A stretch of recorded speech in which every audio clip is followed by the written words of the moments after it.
My name is Dr. Sylvie Briand. I am the Director of the Department of Global Infectious Hazards Preparedness at WHO and the COVID-19 Response Lead for Infodemic Management. I'm delighted to be joined today by Dr. Tedros, the Director General of WHO, who I know speaks often and passionately about the critical role of young people in the COVID-19 response. Before I hand over to Dr. Tedros, I would like to welcome our colleagues from UNESCO who are joining us virtually, as well as the youth representatives who have joined us to share their inspirational stories about how they are responding to the pandemic. Thank you, Sylvie. Esteemed colleagues and friends, the theme of International Youth Day this year is Youth Engagement for Global Action. Today, I would like to join Ms. Audrey Azoulay, UNESCO's Director General, as we recognize young people, youth organizations, and youth networks around the world for their collective action during COVID-19. Thank you for your continued support and your energy, creativity, and motivation to get us all through this pandemic safely.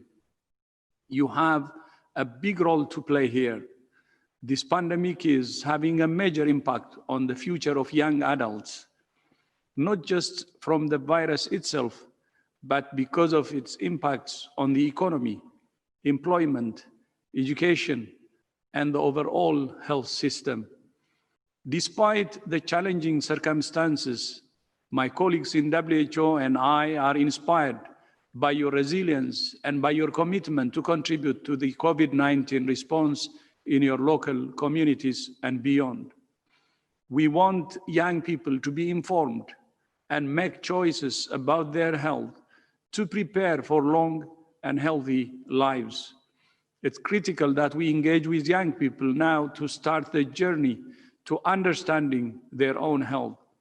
At WHO, we're working with young people so that we can better understand their needs and concerns as we develop our guidance for COVID-19 and other health issues. Today, I'm going to be talking about an initiative that we work together with 3 other youth organizations, namely the International Federation of Medical Students Association, the HILA Alliance, and the MoreViralThanTheVirus Movement. And this initiative is this CovidYouth survey. I remember when COVID-19 first hit Denmark in late February 20, which is where I'm working right now. And I remember feeling a lot of confusion. I mean, what exactly is going on over here? Next slide, please, Kat, if you don't mind. Just as you can see with this person over here, I definitely wasn't as happy, but very much confused and uncertain about what's going to happen for the future. I have to work from home. I can't meet my friends and family. What's going to happen? And the more and more I talked about this with my friends and family, the more I realized that this is something that a lot of people are facing together. Everyone is facing these different emotions. And whilst all of us have gone through this pandemic together, our experiences differ greatly, so much amongst each other. Which led to the main question: how exactly are youth dealing with this pandemic? How are they dealing with COVID-19 information? What are their current concerns about this? So in order to tackle this issue, the 4 youth organizations got together to create this Google survey, a survey designed to find out what are youth's attitudes and perceptions towards COVID-19 information and the pandemic in general. So we translated the survey into 8 languages in total. And with our collective effort, we were successfully able to receive 2,666 responses from youth, which is 30 and below, from 130 countries. And today I'll be talking just a bit about the findings that we got. Thanks very much, Kat. So the first finding: which channels are youth using to refer to for COVID-19 information?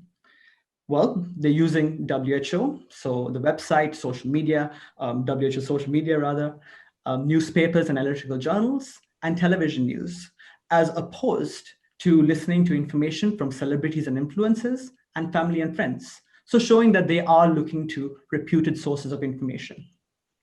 And the next one, please, as well.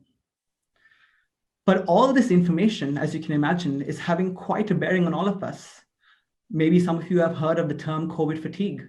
That is indeed what youth are feeling right now, where 51% said that they are tired and 42 people are feeling anxiety from listening to COVID-19 information.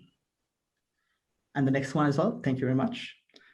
And which leads to our final, one of the findings that we have, which is what are the current concerns that youth are feeling about COVID-19? And 60% said they are fearing about disruption of everyday life, 55% for mental health being a key finding from our survey, where below 30, they have found that mental health has really affected them compared to age groups above 30. And loss of job and financial security being another main concern. If you want to find out more about our results, please go to our website, covidyouthsurvey.com, where you can find out more information about this. And the last one, please, as well.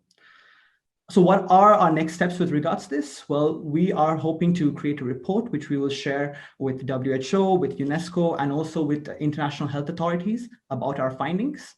But we have a lot more to do ourselves as youth organizations. As mentioned earlier, COVID-19 affects everyone. Of course, youth is a huge portion of that which has been affected, but all of us have been affected. And we keep on talking about seeing change or seeing the change that we would like to see. But really, if we want to see it, we need to create it ourselves. We need to step up and we need to make the change that we want to see. So to our first point, which Saad from IFMSA, Beatrice, who spoke earlier, and also Ian from MoreViralThanTheVirus, what we would like to tell you is first, look after one another. Mental health is a serious issue that we have found out in our survey. And reach out to your family, not only your family, but also your friends. Ask them how they're doing. It could really make a difference in their day. And second, but most importantly, get involved. We need more people on the ground. We need to fight this together.